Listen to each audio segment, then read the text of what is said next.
नमस्कार, good morning, बहुत बहुत स्वागत आपका न्यूज 24 पर। मैं हूं आपके साथ पूजा राठौर शर्मा। तो चलिए शुरुआत करते हैं अपने खास बुलेटिन तेजस 24 की और देखते हैं महज 24 सेकंड में देश दुनिया की तमाम खबरें। के खिलाफ राष्ट्रव्यापी विरोध प्रदर्शन करेगी। इसके तहत सुबह 11 बजे सांसद संसद से राष्ट्रपति भवन तक मार्च निकालेंगे। कांग्रेस ने बड़े पैमाने पर विरोध प्रदर्शन करने और सामूहिक गिरफ्तारी का आह्वान किया है। अपने प्रदर्शन के तहत कांग्रेस देश भर के राज्यों की राजधानियों में राजभवनों का घेराव करेगी। इसमें सभी विधायकों को एमएलसी, पूर्व सांसदों और वरिष्ठ नेता भाग लेंगे और सामूहिक गिरफ्तारी देंगे। आज कांग्रेस महंगाई के खिलाफ राष्ट्रव्यापी विरोध प्रदर्शन करने जा रही है। विरोध प्रदर्शन की शुरुआत से पहले राहुल गांधी सुबह 9:30 बजे कांग्रेस मुख्यालय पर प्रेस वार्ता करेंगे। दरअसल देश में बढ़ती महंगाई, खाने पीने की जरूरी चीजों पर जीएसटी थोपे जाने के खिलाफ कांग्रेस इस बार संसद के मानसून सत्र में चर्चा कराने की मांग कर रही है। विपक्ष 18 जुलाई को सत्र की शुरुआत से ही दोनों सदनों में बढ़ती कीमतों और जीएसटी का मुद्दा उठा रहा है।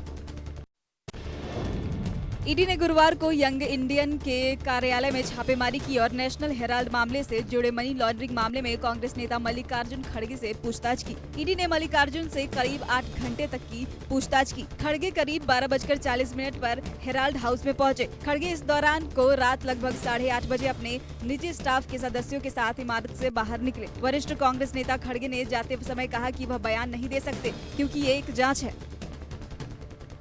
कुछ बोलना नहीं, नो बोलने का I can't tell because it is investigation. Before investigation I can't make any statement.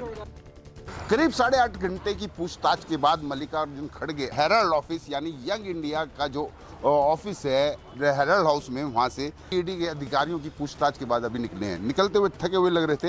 हालांकि जिन्होंने मार्गरेट अल्वा को एक डिनर भी इनवाइट किया हुआ था, 7:30 बजे उनका इनवाइट था, लेकिन वो वहां पर भी समय से नहीं पहुंच पाए। वहीं बताया ये भी जा रहा है कांग्रेस के नेताओं द्वारा कि 5 तारीख को जो धरना प्रदर्शन है उसको लेकर ये जो ईडी की बार बार परेशान कर रहे हैं, उसी की वजह से कर रहे हैं। उसको लेकर जो राम मंदिर, अयोध्या में राम मंदिर ट्रस्ट है, उन्होंने भी 2 घंटे के मीडिया के लिए खोल दिया है कि मीडिया को इनवाइट कर दिया है ताकि वो धरना प्रदर्शन जो है वो कवर ना हो सके।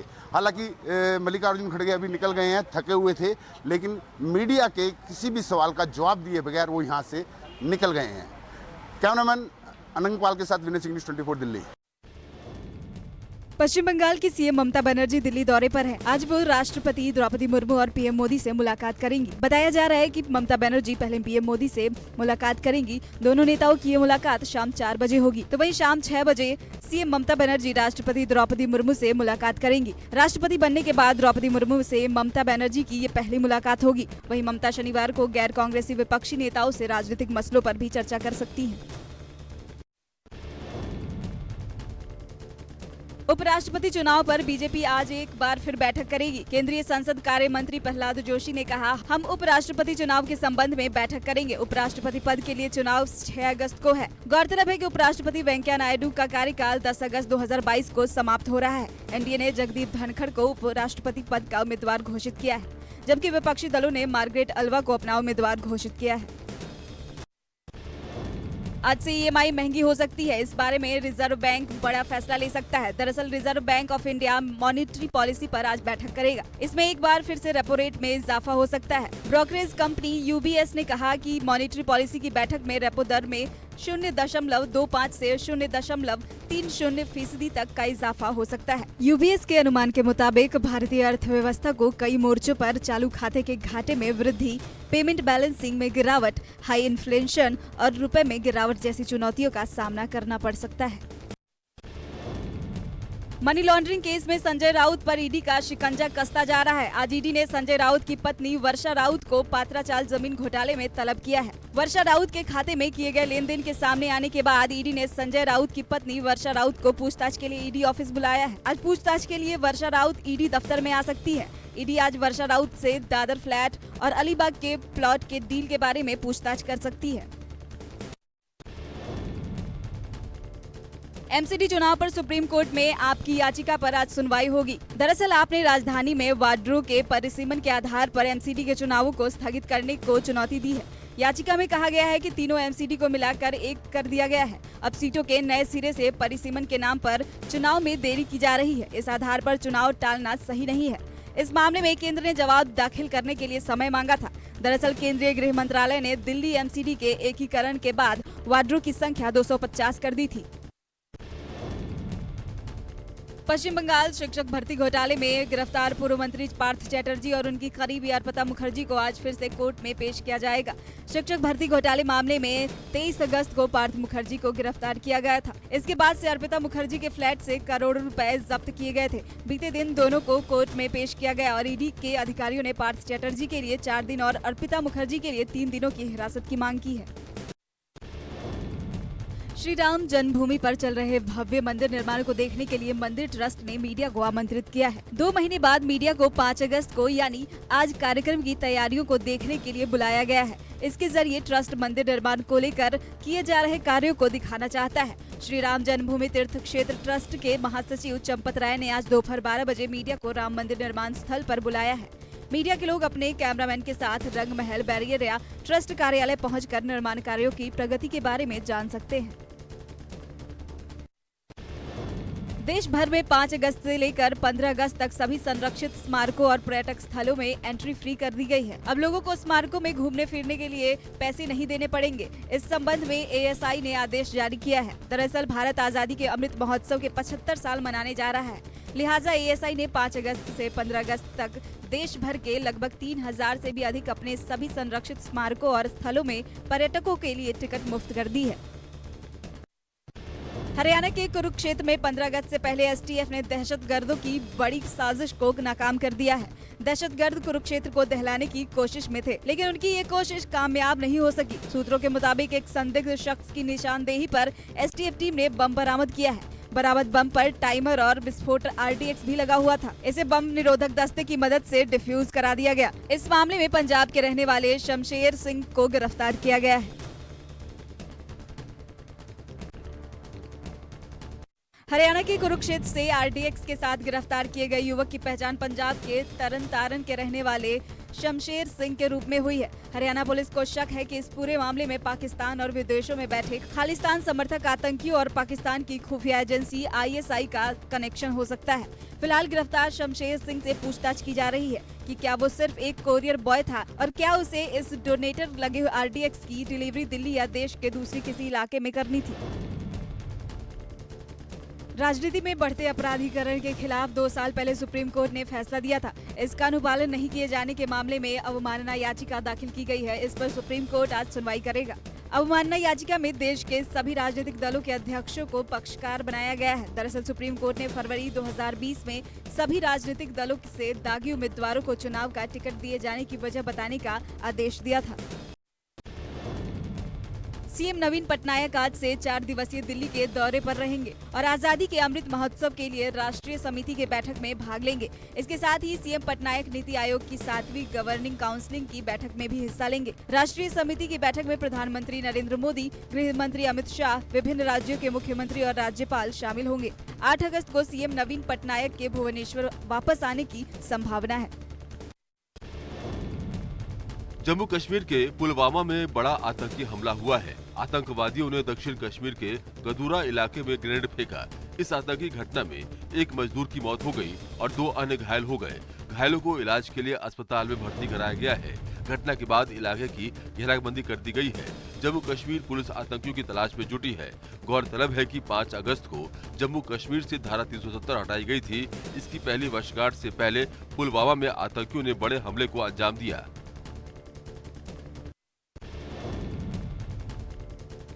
जम्मू कश्मीर के पुलवामा में आतंकियों के ग्रेनेड हमले में एक प्रवासी मजदूर की मौत हो गई। मरने वाले श्रमिक की पहचान मोहम्मद मुमताज के तौर पर हुई है। जम्मू कश्मीर के एलजी मनोज सिन्हा ने कहा कि वो आतंकियों के इस कायराना हरकत की घोर निंदा करते हैं।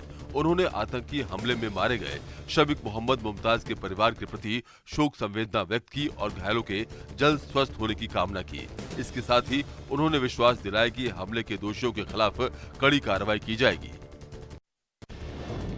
जम्मू कश्मीर के नाम पर पाकिस्तान ने एक और एंटी इंडिया कैंपेन का भंडाफोड़ हुआ है। जम्मू कश्मीर से धारा 370 हटाए जाने के बाद 3 साल पूरे होने पर पाकिस्तान ने आज यौम इस्तेहसाल मनाने का ऐलान किया है। 5 अगस्त 2019 को जम्मू और कश्मीर में अनुच्छेद 370 हटा दिया गया था।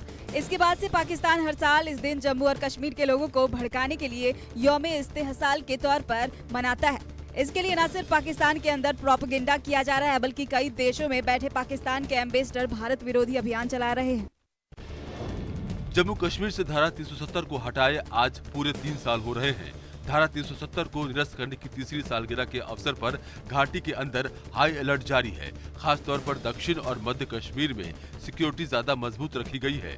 सूत्रों के मुताबिक खुफिया एजेंसियों ने सुरक्षा बलों को आगाह किया है कि 5 अगस्त के आसपास लक्षित हमलों को अंजाम देने की प्लानिंग बना रहे हैं। अल्पसंख्यक समुदाय के सदस्यों को निशाना बना सकते हैं, इसलिए आतंकवादी हमले की धमकी को बेअसर करने के लिए सुरक्षा बलों को अलर्ट पर रहने के लिए कहा गया है।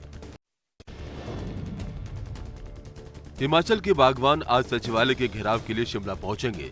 महंगे कार्टन और लागत बढ़ने से परेशान बागवान संजोली से नवबहार होते हुए सचिवालय तक आक्रोश रैली निकालेंगे। दरअसल बागवानों ने मुख्यमंत्री जयराम ठाकुर को 20 सूत्रीय मांग पत्र सौंप रखा है। इसमें से 4 से 5 मांगे मान ली गई हैं, लेकिन ज्यादातर मांगों पर अभी सहमति नहीं बन पाई है। संयुक्त किसान मंच का आरोप है कि केंद्र और राज्य सरकार की किसान बागवान विरोधी नीतियों के कारण 5,000 करोड़ रुपए से ज्यादा का सेब कारोबार संकट में आ गया है। और खबर अब झारखंड से, जहां गोड्डा जिले का एक वीडियो सोशल मीडिया पर वायरल हो रहा है। इस वीडियो की बात करें तो इस वीडियो में 12 साल के एक बच्चा सरफराज का है। वो लकड़ी को माइक बनाकर रिपोर्टर बन गया और फिर रिपोर्टिंग करते हुए सरकारी स्कूल की खामियां गिराने लगा। ये स्कूल जिले के महगामा ब्लॉक के बिखियाचक गांव का है। देखिए जरा किस तरह से एक लकड़ी का बच्चे से पूछेंगे क्यों नहीं इस स्कूल में पढ़ने आते आप लोग, अब स्कूल में क्यों ना पढ़ने आते हैं भाई? स्कूल पढ़ने तो पढ़ाते नहीं है, लेट्रिन करने भी बहुत तकलीफ होते हैं। और पानी का व्यवस्था क्या होता है? पानी वहाँ बहुत दूर जाने पड़ता है। और इधर दिखाए कैमरामैन, इधर आ रहा हूँ, देखिए अभी लैट्रिन का व्यवस्था मैं बताता जा रहा हूँ कि इस स्कूल में लैट्रिन का व्यवस्था नहीं है। क्यों नहीं है ये बता रहा हूँ कि इस स्कूल में लैट्रिन का व्यवस्था करना चाहिए। क्या कर रहा है सरकार? ये देखिए क्या क्या है लैट्रिन में। अब देखिए यह है लैट्रिन, कैसा है? स्वच्छ भारत अभी चल रहा है अभियान, तो कैसा ये स्कूल है? बच्चे को बाहर भेजते हैं, कैसा है? स्वच्छ भारत किसा कहते हैं हम लोग? और देखिए हम कैमरा में निशान तक है, चापाकल भी अभी तक कोई नहीं हुआ है, चापाकल में भी कोई नहीं हुआ है। देखिए पानी पीने व्यवस्था कहाँ आते हैं बच्चे लोग? यह देखिए जंगल है स्कूल में, कैसा ये सरकार है, कैसा ध्यान? अब इधर जा रहा है, अब बताता जा रहा हूँ। इधर देखिए कैमरामैन, रूम में क्या भरा है? देखिए ये रूम में क्या है भाई? देखिए ये रूम में क्या है? कुट्टी धरा है। और देखिए कैमरामैन इधर दिखाइए, देखिए इधर क्या है? रूम है, ये स्कूल का रूम है। ये देखिए स्कूल में सोनी सब रखता है, कैसा स्कूल है भाई? अभी देखिए ऐसा स्कूल क्या बच्चे लोग पढ़ने नहीं आता है, तब कैसा पढ़ने नहीं आता है? बोले क्यों नहीं आता है पढ़ने आप लोग? यहाँ पे पढ़ाई नहीं होता है, अब लैट्रिन भी खराब है, अब पानी भी का व्यवस्था नहीं है। कैसा सरकार क्या कर रहे हैं आप लोग कि लैट्रिन का व्यवस्था नहीं है? क्यों? चापाकल की व्यवस्था नहीं है, पानी का नहीं तरसता है। देखिए कैमरामैन इधर दिखाई दे रहा, कैसा अलग है स्कूल का, क्या क्या स्कूल में है?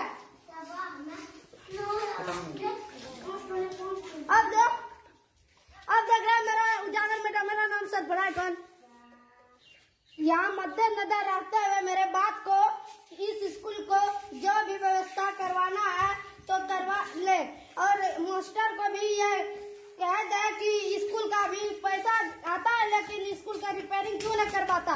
टंकी और चापाकल, एक भी टीचर नहीं स्कूल में। अभी टाइम हो रहा है 12:45 होता होगा। देखिए अभी आज का दिन है गुरुवार, स्कूल में